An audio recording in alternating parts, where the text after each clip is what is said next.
Learning Module 3, Determining Your Readers. Your module objectives are to develop an understanding of the different reader groups, to understand the importance of reader-oriented writing, and to develop an understanding of how to write for a specific reader group.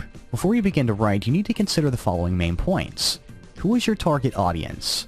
What is your purpose?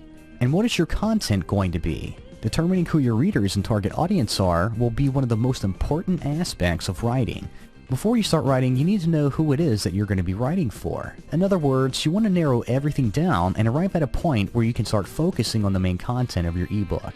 Defining your considerations. The best way I found to do this is to create a checklist for yourself of the main points and considerations you must take before you can begin putting your ebook together. The following is a list of considerations you can use that will help in determining the nature and depth of content you will need for your ebook. However, it's up to you to decide which ones are relevant and which ones are not depending on your subject niche. Age, background experience, depth of topic, economic status, education, ethnicity, gender, location, profession, interests, and loyalty to your writing. Every decision you make about your book will be based on these criteria.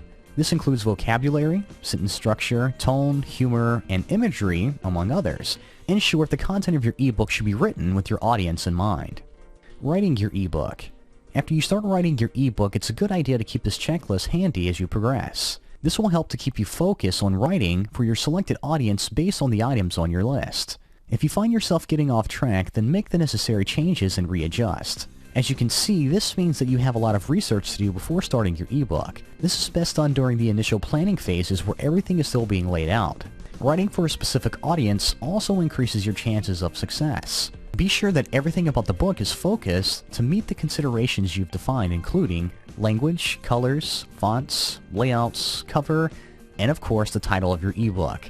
This is why it's so important to spend the time and effort from the very beginning into making sure that your ebook is well focused.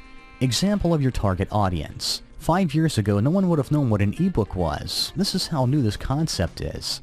As such, ebook readers belong to the younger crowd of generations. More often than not, these are the people who grew up with technology as their playmate. Your audience, then, is technologically savvy and used to the on-the-go modern lifestyle. If you're writing an ebook aimed at young adults in the early 20s, there's a good chance that it will do well in the Kindle bookstore. The majority of people who make up this crowd do their shopping online anyway. They're more likely to turn towards their mobile devices to read books as well. Conversely, an ebook aimed at an older audience may not enjoy as much success. Writing about popular activities after retirement may be profitable in bookstores, but it may stagnate online.